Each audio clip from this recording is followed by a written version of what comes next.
16वीं राजस्थान विधानसभा को अब स्थायी अध्यक्ष मिल गया है और अजमेर उत्तर से लगातार 5वीं बार विधायक बनकर आने वाले वरिष्ठ सदस्य वासुदेव देवनानी को स्थायी सदस्य के रूप में निर्वाचित घोषित कर दिया है। और इस निर्वाचन का प्रस्ताव सबसे पहले मुख्यमंत्री भजनलाल शर्मा ने रखा, क्योंकि वे सदन के नेता हैं।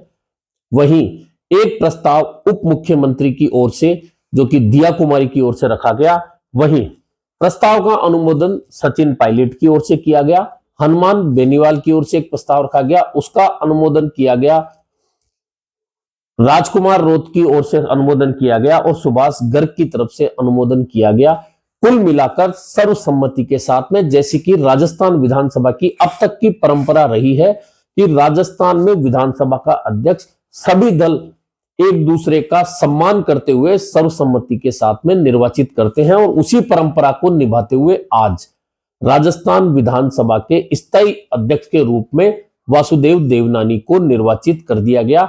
यह एक प्रक्रिया के तहत हुआ। सबसे पहले प्रोटेम स्पीकर कालीचरण सर्राफ ने इस प्रक्रिया को शुरू करवाया। इस तरह से निर्वाचन पूरा हुआ और अब चूंकि यह निर्वाचन पूरा हो चुका है और मुख्यमंत्री भजनलाल शर्मा और दोनों उप मुख्यमंत्री दिया कुमारी और प्रेमचंद बैरवा 2 दिन की दिल्ली यात्रा से वापस जयपुर आए हैं। और इस दिल्ली यात्रा के दौरान इतना भी तय है कि राजस्थान के मंत्रिमंडल की जो तस्वीर उभरनी है, उसके ऊपर अब जो रंग भरने हैं उसके बारे में फैसला दिल्ली में हो गया है और मोहर लग गई है मंत्रिमंडल के नामों पर। और संभवतः शनिवार को राजस्थान में नया मंत्रिमंडल शपथ ले लेगा। हालांकि एक प्रक्रिया है, हर सरकार के साथ में मुख्यमंत्री उप मुख्यमंत्री बनते हैं, फिर मंत्रिमंडल बनता है। वैसे ही राजस्थान में भी इस मंत्रिमंडल का बना निर्वाचन होने के बाद में सदस्यों को मंत्री बनना है। यह एक प्रक्रिया का हिस्सा है। लेकिन मंत्रिमंडल क्यों जरूरी है, इसका नजारा आज राजस्थान विधानसभा के सदन में उस समय देखने को मिला जब अध्यक्ष का निर्वाचन हो रहा था।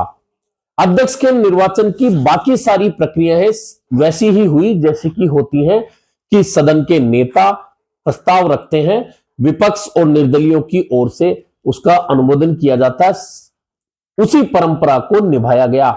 उसके बाद में एक परंपरा यह होती है कि सदन के नेता, सदन के पूर्व नेता और जो विपक्ष के वरिष्ठ सदस्य होते हैं, या तो नेता प्रतिपक्ष और उपनेता प्रतिपक्ष या वरिष्ठ सदस्य जो भी होते हैं विपक्ष की ओर से, वे निर्वाचित अध्यक्ष को आसन तक लेकर जाते हैं और उन्हें उस आसन पर बिठाते हैं।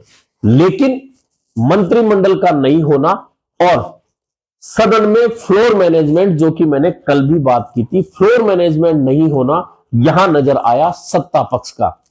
दरअसल जब अध्यक्ष का निर्वाचन हो गया, निर्वाचन की घोषणा हो गई, तो नियम यही होता है, हमेशा देखा यही गया है कि सदन के नेता, सदन के पूर्व नेता और प्रतिपक्ष के वरिष्ठ सदस्य या नेता प्रतिपक्ष, उपनेता प्रतिपक्ष अध्यक्ष को आसन तक लेकर जाते हैं। लेकिन जैसे ही निर्वाचन हुआ और देवनानी अपने स्थान से उठकर आसन की ओर चले, तो सबसे पहले मदन दिलावर आगे आगे और वे निर्वाचित अध्यक्ष के साथ में आसन की तरफ चलने लगे। उनके पीछे सदन के नेता भजनलाल शर्मा थे। उनके पीछे पूर्व नेता सदन की वसुंधरा राजे थी। उनके पीछे प्रतिपक्ष के वरिष्ठ नेता सचिन पायलट और गोविंद सिंह डोटासरा थे। वहीं अन्य दलों के सदस्य थे। लेकिन उसके बाद में भीड़ थी और भीड़ का आलम यह था कि आसन पर जिन लोगों को साथ जाकर अध्यक्ष को आसन ग्रहण करवाना था, वे धक्का मुक्की के शिकार हो रहे थे और पूरा का पूरा सदन जो सत्ता पक्ष का था, सत्ता पक्ष के अधिकांश सदस्य आसन तक चले गए। यानी कि फ्लोर मैनेजमेंट की जो बात होती है वह इस पूरी प्रक्रिया में बिल्कुल फेल नजर आया सत्ता पक्ष की ओर से। स्थिति यह हुई कि खुद अध्यक्ष को बार बार आसन के पास पहुंचे सदस्यों को यह कहना पड़ा कि आप मेरे कक्ष में आ जाइएगा, आप जाइए, आप जाइए, आप जाइए, मेरे कक्ष में आ जाइएगा बधाई देने के लिए। लेकिन सदस्य है कि फोटो खिंचवाने के लिए बार बार आसन के पास खड़े रहे। स्थितियां यह हुई कि आसन पर बैठाने के पास बधाई देने के बाद जब सदन के नेता और उप मुख्यमंत्री और अन्य सदस्य जो प्रतिपक्ष के थे वे वापस नीचे आ रहे थे अपने स्थान की ओर, तब तक धक्का मुक्की का माहौल था। आखिरकार अध्यक्ष को माइक पर खड़े होकर एक उद्घोषक की भूमिका में बोलना पड़ा कि सभी लोग अपने अपने स्थान पर बैठ जाइए ताकि आगे की कार्यवाही शुरू हो। यहां तक हो गया। उसके बाद में क्योंकि प्रस्ताव जो रखा जाता है सदन के नेता की ओर से, इसलिए बधाई भी सदन के नेता सबसे पहले देते हैं, उन्होंने दी। उसके बाद सचिन पायलट ने दी, उसके बाद वसुंधरा राजे ने दी, उप मुख्यमंत्री के तौर पर दिया कुमारी ने दी, उसके बाद में अनुमोदन करने वाले हनुमान बेनीवाल ने दी, सुभाष गर्ग ने दी, राजकुमार रोत ने दी। उसके बाद में अध्यक्ष ने कर्टसी निभाते हुए कहा कि यदि और भी कोई सदस्य बोलना चाहता है तो बोले। उसके बाद में एक के बाद एक कई सदस्य बोलने को लगातार खड़े होते रहे और अध्यक्ष ये कहते रहे कि सबकी भावनाओं को मैं सम्मान रखते हुए अपनी बात रखता हूं आगे की। लेकिन कई सदस्य अध्यक्ष के इतना कहने के बावजूद बोलने के लिए खड़े होते रहे। यानी कि कुल मिलाकर पहला दिन था, सदस्य अध्यक्ष का निर्वाचन होना था, निर्वाचन हो गया। लेकिन कुल मिलाकर सत्ता पक्ष में आज जो देखा कि फ्लोर मैनेजमेंट की गंभीर कमी नजर आई। हालांकि जोगेश्वर गर्ग बार बार इस भूमिका को निभाने का प्रयास करते रहे, लेकिन वह भूमिका क्योंकि तय नहीं है, ऐसे में वे भूमिका निभा नहीं सकते। कोशिश उन्होंने जरूर की। कुल मिलाकर यह तो आज का दृश्य रहा। हालांकि अध्यक्ष ने कहा कि नियम और कायदों से सदन चलेगा और मैं कॉपी पे नाम नहीं देखूंगा, कॉपी में लिखा क्या गया है उसे देखकर मार्किंग करूंगा। यानी कि सदस्यों का क्या आचरण रहेगा उसे देखकर मैं मार्किंग करूंगा और कोशिश करूंगा नियम कायदे नए जो सदस्य हैं उनको सिखाए जाए, उन्हें प्रशिक्षण दिया जाए ताकि सदन की कार्यवाही अच्छी तरह से चले। यह आज का दृश्य रहा और यही अब बात हो रही है कि मंत्रिमंडल का गठन संभवतः शनिवार तक हो जाएगा। और मंत्रिमंडल का गठन इसलिए जरूरी नहीं है कि सदन की कार्यवाही सुचारू रूप से चले। सरकार निर्वाचित होने के बाद में शपथ ग्रहण हो चुका है 15 तारीख को और आज, क्योंकि शपथ ग्रहण के बावजूद ना तो मुख्यमंत्री को ना दोनों उप मुख्यमंत्रियों को अभी तक विभागों का बंटवारा नहीं हुआ है। हालांकि मुख्यमंत्री राज्य के अब मुखिया हैं, ऐसे में वे सभी विभागों के भी मुखिया हैं जब तक कि मंत्रिमंडल का गठन नहीं हो जाता। इसके बावजूद अभी तक सरकार प्रशासनिक तौर पर और शासकीय तौर पर पूरी तरह से काम करती हुई नजर नहीं आ रही। यही कारण है कि अब क्योंकि 2 दिन में मुख्यमंत्री भजनलाल शर्मा, दोनों उप मुख्यमंत्री दिया कुमारी और प्रेमचंद बैरवा केंद्रीय नेतृत्व से मिलकर आ चुके हैं, प्रधानमंत्री से मिल चुके हैं, अमित शाह से मिल चुके हैं, अन्य नेताओं से मिल चुके हैं और जो तय हो चुका है कि मंत्रिमंडल में अब ये चेहरे आएंगे, उनके बारे में डिस्कस होकर दिल्ली में उन नामों पर मोहर लग चुकी है। अब इस मोहर लगने के बाद जो लिफाफा बंद हुआ है उसमें किनका नाम है यह खुलासा संभवतः शनिवार को हो जाएगा।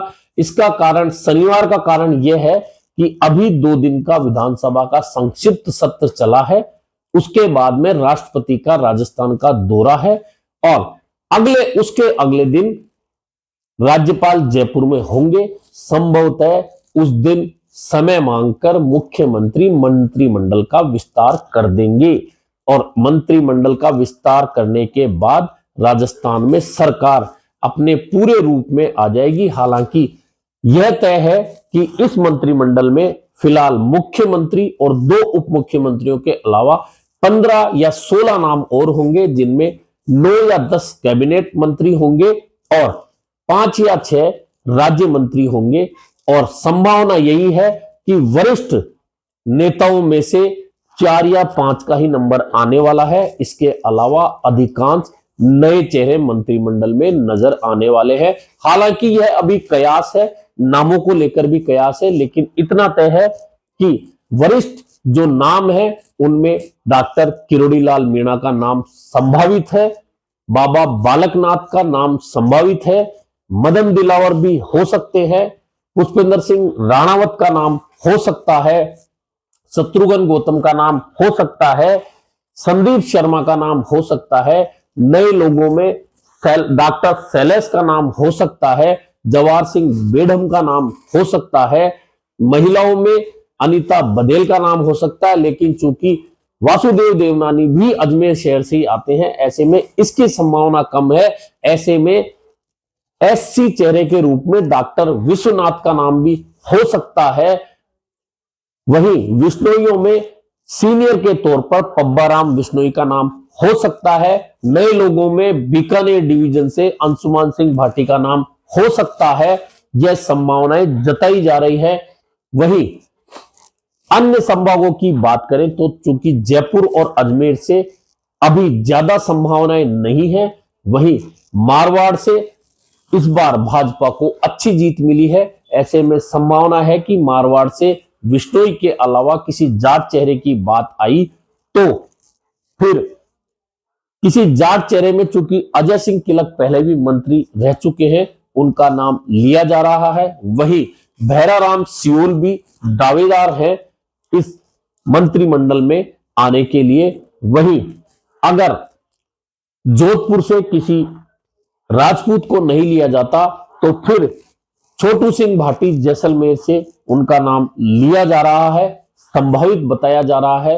कुल मिलाकर अभी तक संभावनाएं हैं इन नामों की, लेकिन अब जो लिफाफा दिल्ली से पैक हुआ है उन नामों का जो कि मंत्रिमंडल में शपथ लेने वाले हैं, वह संभवतः शनिवार को खुलेगा और उसी के बाद पता चलेगा कि आखिरकार भजनलाल शर्मा जो पहली बार विधायक बनकर मुख्यमंत्री बने हैं, उसी तर्ज पर राजस्थान का मंत्रिमंडल गठित होगा या फिर नए पुरानों का संगम करने के साथ मंत्रिमंडल का गठन होगा।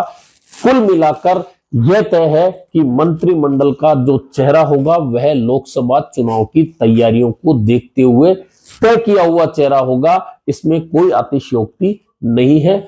फिलहाल संभावनाएं अपनी अपनी हर विधायक तलाश रहा है, किसकी संभावनाओं को बल मिलता है, मंजिल मिलती है, यह देखना अब 1-2 दिन में पता चल जाएगा, क्योंकि संभावना पूरी है कि शनिवार को राजस्थान में मंत्रिमंडल का गठन हो जाएगा। उसके बाद में पता चलेगा कि किसका भाग्य खुला है। अब आज इतना ही, कल फिर मिलेंगे एक और नए राजनीतिक विश्लेषण के साथ में।